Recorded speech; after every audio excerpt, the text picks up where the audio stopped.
wa rasuluh. Allahumma salli wa sallim wa barik ala Muhammadin wa ala alihi wa sahbihi wa man tabi'ahum bi ihsanin ila yaumiddin, amma ba'd. Hadirin bapak-bapak, ibu-ibu, jamaah salat subuh Masjid Al-Falah yang dirahmati Allah tabaraka taala. Kita senantiasa panjatkan puji syukur kehadirat Allah atas segala limpahan rahmat serta berbagai karunia-Nya kepada kita semua. Selawat beriring salam semoga senantiasa Allah limpahkan kepada Nabi Rasul yang mulia Nabi Muhammad Rasulullah sallallahu alaihi wasallam. Allahumma shalli wa sallim wa barik alaihi. Pada kesempatan ini tema yang telah ditentukan adalah mewaspadai sifat berburuk sangka atau disebut dengan su'zon.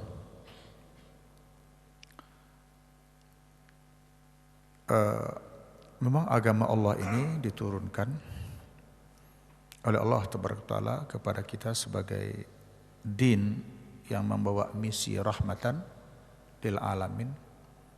Kalau kita perhatikan, memang kita selalu diajar kepada yang disebut dengan istilah husnuzan dulu. Ya, positive thinking, seperti itu.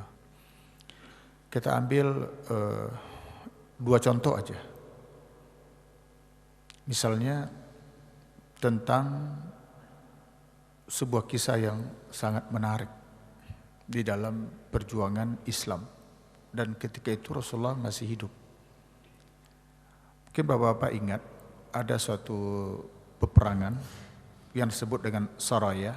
Kan zaman Nabi ada dua, ada Ghazwa, ada Saraya atau Sariyah.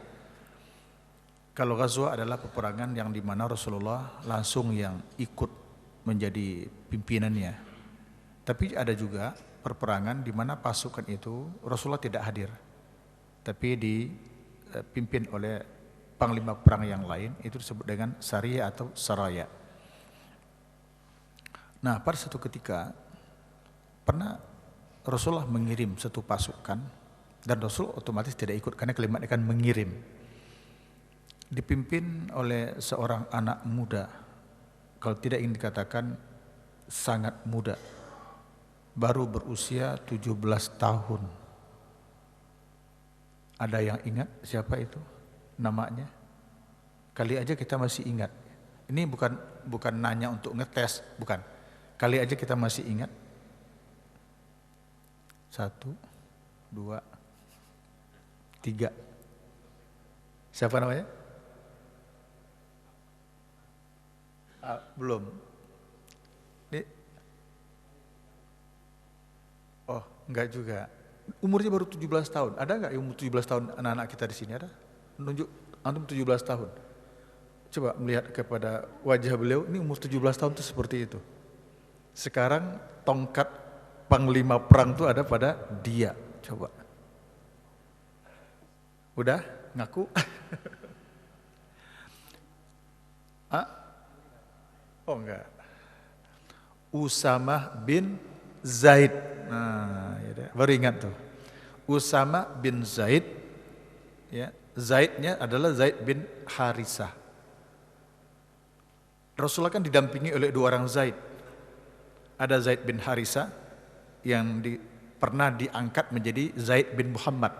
Saking sayangnya Nabi, dekatnya Nabi dengan sahabat yang satu ini, dia malah diambil Nabi menjadi anak angkatnya, yaitu Zaid bin Muhammad, yang sebenarnya aslinya Zaid bin Harisah. Nah, Zaid yang satu lagi adalah Zaid bin Sabit yang dikenal dengan sebagai penulis wahyu. Jadi Zaid bin Harisah ini adalah sahabat Nabi, sangat dekat dengan Nabi sebelum Allah turunkan maka Muhammadun aba ahadim min rijalikum walakin Rasulullah khataman Nabi. Sebelum surat Al-Ahzab itu turun yang menyebutkan Muhammad itu bukan bapak di antara kalian. Maksudnya Muhammad itu bukan bapak dari Zaid bin Harisah. Karena Zaid itu bukan bin Muhammad tapi bin Harisah. Semenjak turun ayat itu baru sistem anak angkat sudah dibatalkan. Kan ada kisahnya itu kan. Tapi kalau kisah itu dilanjutkan nggak jadi bahas ini nanti tentang su'zon. Nah, jadi Zaid bin Harisah itu punya anak namanya Usama bin Zaid. Nah, kedua insan ini bertengger di hati Nabi, saking dekatnya gitu. Subhanallah, nah, peperangan itu kata Usama bin Zaid ketika pulang perang tadi ya, saya dipanggil Nabi. Nabi nyuruh saya bercerita apa yang terjadi. Karena memang peperangan itu dimenangkan oleh pasukan Usama bin Zaid. Kata beliau, ketika saya menceritakan apa yang terjadi dalam perang itu, wajah Nabi itu berbinar-binar, Pak. Menunjukkan betapa senang dan bahagianya Rasulullah SAW mendengar berita dari kalau bahasa kita Pak, cucunya ya, dari cucunya ini, itu Usama bin Zaid itu. Sampailah kata dia, saya dan menggebu-gebu menceritakan, ya Rasulullah kemarin itu, nah, ini kelanjutan ceritanya ini, Rasul bahagia mendengarnya. Ya Rasul, kemarin itu ada seorang kafir, ya, ketika saya mau penggal, dia mengucapkan la ilaha illallah. Saya nggak peduli ya Rasul, langsung aja saya penggal aja sekalian gitu. Kata Usama, langsung seketika itu wajah Nabi berubah memerah dan marah. Tadinya bahagia, ya, berbinar bahagia, sekarang berubah menjadi wajah merah dan marah. Kata Rasul, umirtu an uqatilan nas hatta yashhadu an la ilaha illallah. Aku diperintahkan oleh Allah, hai Usama, Allah merintahkan kepada aku untuk memerangi manusia sampai syahadat. Kalau udah syahadat ya udah, darahnya, hartanya, kehormatannya selamat dari kita. Aku jawab, ya Rasulullah, dia itu mengucapkan syahadat itu karena takut dibunuh aja. Makanya saya nggak peduli. Maksudnya itu kan nggak ikhlas. Rasulullah bertambah marah dan mengatakan, wahai Usama, apakah engkau telah membelah dadanya sehingga kamu tahu kalau dia hanyalah mengucapkan la ilaha illallah karena takut. Nah, Usama bin Zaid ini husnuzan atau su'zan? Kalau begitu, su'zan. Kata Nabi, wa hisabuhum 'alallah, urusan hati itu urusan Allah, tapi lahirnya syahadat ya udah selesai. Hatinya wa hisabuhum 'alallah, hisab nanti ada di yaumul kiamat. Dia mengucapkan la ilaha illallah itu ikhlas atau tidak. Di sini dapat kita ambil kesimpulan, kalau orang itu kelihatannya baik, ya udah kita anggaplah batinnya baik. Kalau kita kan enggak, ada orang berinfak sedikit, kita komentari, pelit amat nih orang ya, gitu. Berinfak banyak, dikomen juga, apa komennya? Gayaan, ya, sok, gitu ya. Pansos, apa itu pansos? Pansos ya Pak ya? Ya pansos sebenarnya Pak. Ada istilah anak sekarang tuh pansos. Hadirin, itu satu contoh bahwa kita diperintahkan untuk berhusnuzan. Contoh kedua, Nabi SAW bersabda di dalam hadis-hadis yang sahih, termasuk riwayat Imam Muslim menyebutkan, afsus salam ala man arafta wa ala man lam ta'rif. Sebarkanlah salam, atau bahasa kitanya ucapkanlah salam, ala man arafta, terhadap orang yang sudah kamu kenal. Wa ala man lam ta'rif, dan terhadap orang yang belum kamu kenal. Subhanallah Pak. Kepada orang yang kamu kenal maksudnya kita sudah tahu si A ini muslim. Kita sudah tahu B ini non muslim, kafir. Nah, kepada yang muslim ini kan kita sudah tahu ini muslim, ya udah ucapkan salam. B yang sudah ketahuan tidak muslim, tidak boleh diucapkan salam. Tapi di situ ada C. C ini kita belum tahu muslimkah dia atau tidak. Maka Nabi memerintahkan apa? Ucapkan salam. Jadi di sini ada 3 nih, ya. Bisa dipahami ya Pak, insya Allah ya. Ada A, kita sudah tahu dia muslim, otomatis ketemu assalamualaikum. Atau paling tidak kita mungkin juga mengucapkan, menjawab waalaikumsalam kalau dia salam duluan. Kemudian ada B. B ini sudah kita kenal juga. Tapi kita kenal dia di luar Islam. Kalau keberatan mengatakan kafir, ya udah non muslim gitu ya. Udah? Karena tahu non muslim, udah tahu kita non muslim, kita tidak boleh mengucapkan salam. Tapi di situ juga ada C. C. Nah, C ini kita tidak tahu muslimkah dia atau tidak. Kata Nabi apa? Ucapkan salam kepada orang yang sudah kamu tahu, berarti A. Dan kepada orang yang belum kamu tahu, berarti C. Coba, itu tuntunannya su'zan atau husnuzan? Husnuzan kepada C. Subhanallah. Kalau di Jakarta itu contohnya kami buat begini Pak. Ini contoh yang bersifat kehidupan ya. Misalnya kita nanya alamat. Di pinggir jalan itu ada beberapa titik misalnya itu ada tukang tambal ban. Tukang tambal ban. Ya. Kalau kita mau nanya alamat kepada dia, perlu nggak kita nanya dulu agamanya apa baru ucapkan salam? Pak, mohon maaf ya Pak, agama Pak apa? Gitu. Islam, assalamualaikum, gitu kan? Nih alamat ini di mana ya Pak? Gitu. Begitu atau kita langsung ucapkan assalamualaikum, mungkin mau apa kau? Nah, dengan dialek tertentu gitu misalnya, kaget lah kita, ya kan? Jadi ini Islam itu luar biasa. Karena itu Allah ingatkan kita, ya ayyuhalladzina amanu ijtanibu katsiran minadh-dhanni. Inna ba'dadh-dhanni itsmun fala tajassasu.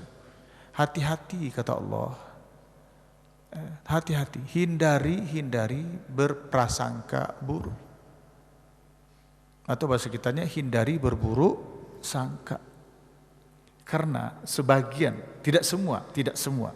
Karena sebagian dari berprasangka itu ya dosa, maksudnya itu salah.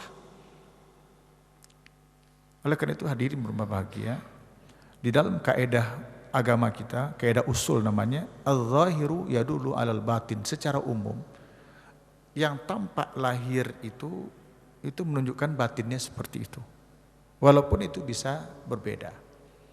Beberapa waktu yang lalu ada kuis namanya Siapa Dia? Ada yang ingat? Mulai dari TVRI. Saya udah lupa juga tahun berapa. Itu ada seorang tokoh yang ditampilkan di situ. Ya. Kelihatan wajahnya orang bagian timur lah, timur Indonesia.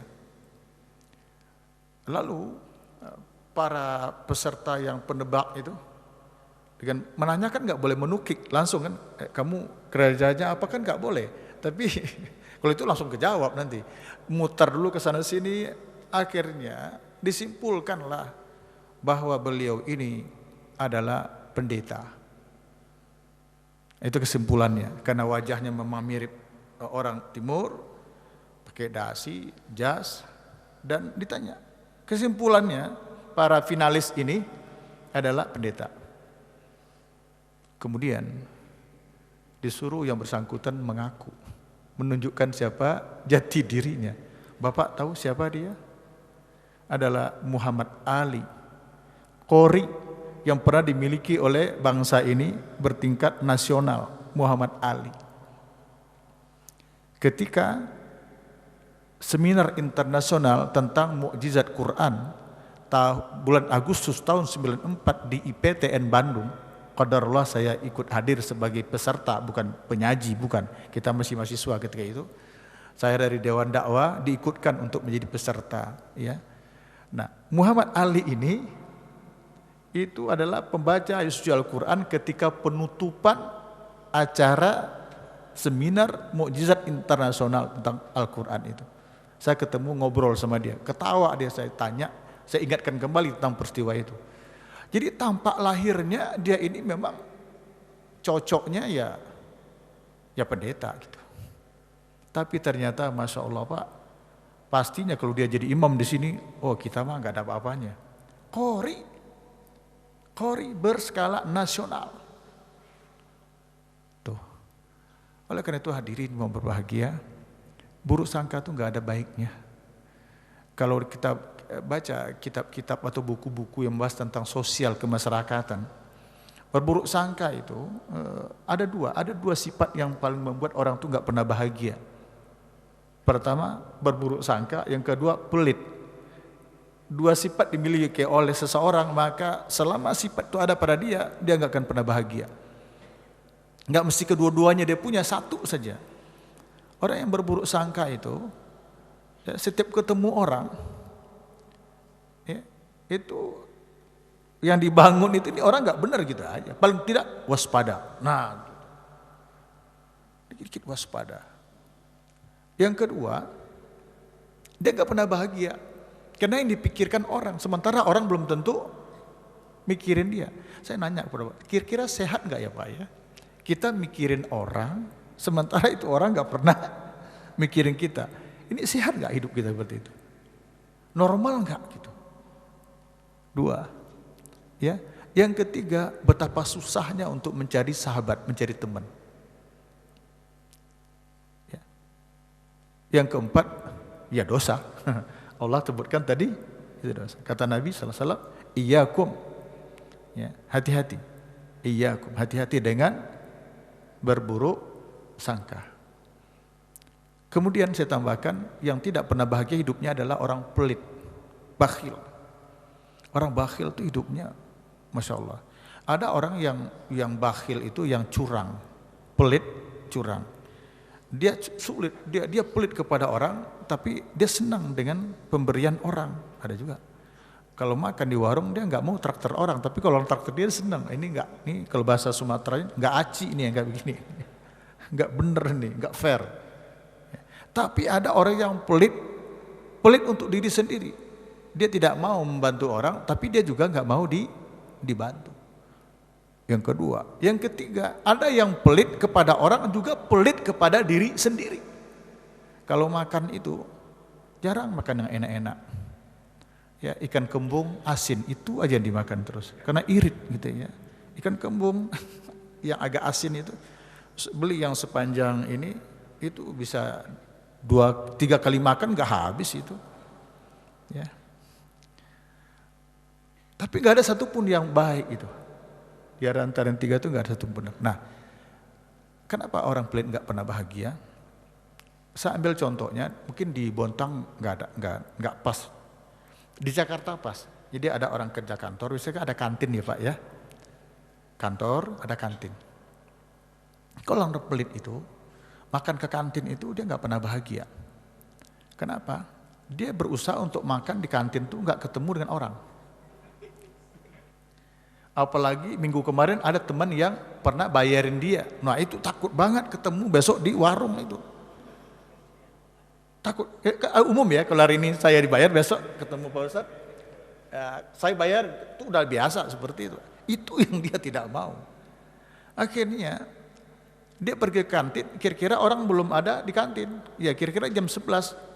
Kan gak enak dong, jam 11 itu makan siang kan perut belum lapar. Atau diperkirakan orang-orang sudah tidak lagi ramai di kantin. Ya resikonya apa? Makanan ya bisa habis. Ketemu orang yang dulu pernah minjam uang sama dia, ketemu lagi, datang ke rumahnya, pada orang silaturahim sebenarnya dia pikir, nah minjam apa lagi nih orang? Pokoknya nggak pernah bahagia. Oleh karena itu saya berdoa kepada Allah khusus untuk bapak dan ibu, terutama untuk ibu-ibu yang ada di belakang sana. Tolong bantu ya Bu, aminkan doa saya. Ya Allah ya Rahman ya Rahim. Ya, hindari ibu-ibu saya di sini punya suami yang pelit. Amin. Bener Pak. Waktu udah hampir habis Pak. Subhanallah hadirin. Jadi kalau para sahabat itu punya keyakinan yang luar biasa. Apa keyakinan mereka?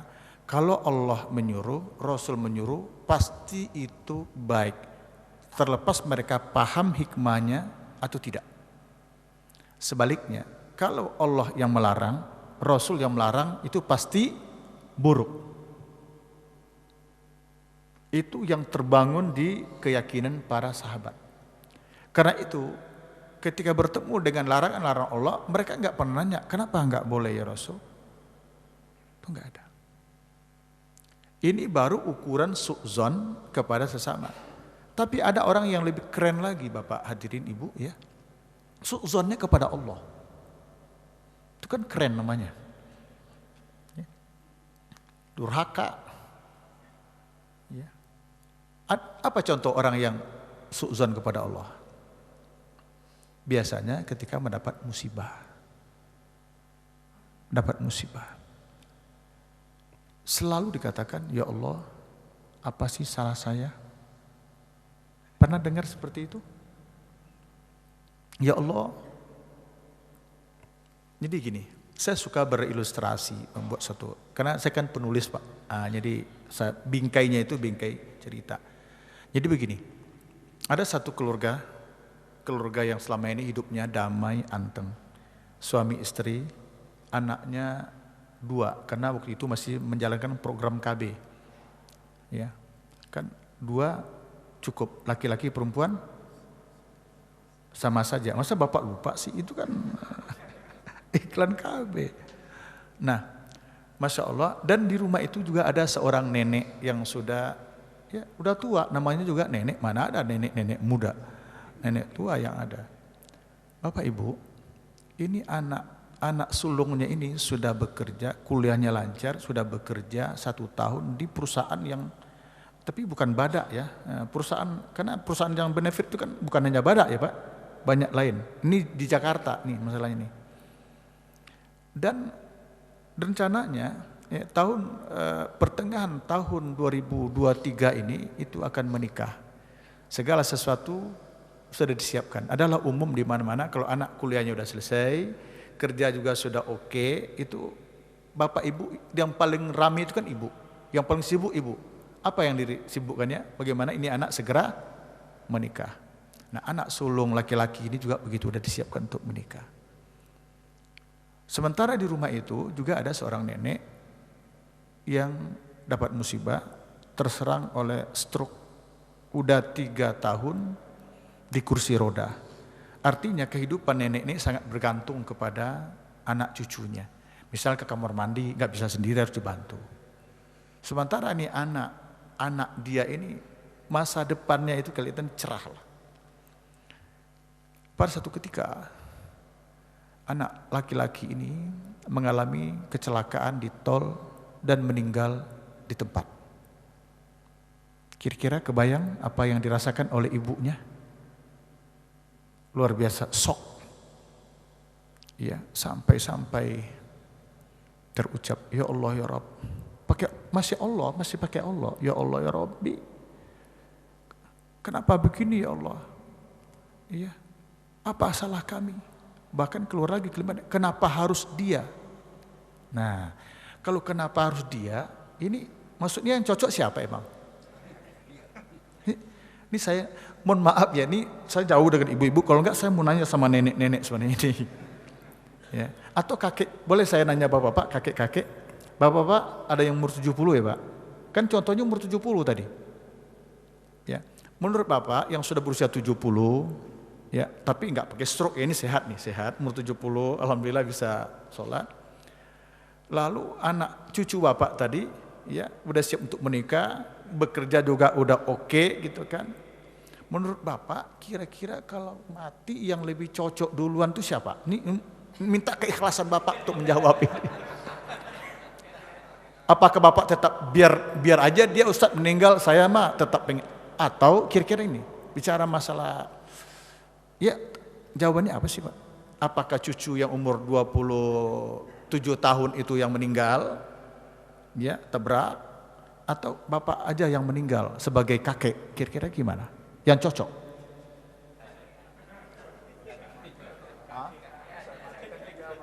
Enggak, itu mah jawaban yang benar. Ini bukan yang benar yang saya maksud jawabannya. Kata beliau urusan mati urusan Allah kan gitu kan. Iya itu tahu kita. Ya gitu. Nenek bisa jawab di belakang. Mana nenek yang lebih rela, cucu yang masa depannya lebih cerah, atau nenek yang setiap hari kian hari semakin gelap gitu? Mana yang lebih duluan mati enaknya? Ini mohon maaf ibu-ibu, kata bapak di sini nenek gitu. Subhanallah, dia mengatakan kenapa harus dia? Ya Allah, apa salah kami? Itu namanya su'zon kepada Allah, Pak. Jangan dikira itu tidak menggerogoti iman kita. Iman gak batal, tapi itu cacat iman kita. Itu bersu'zon kepada Allah.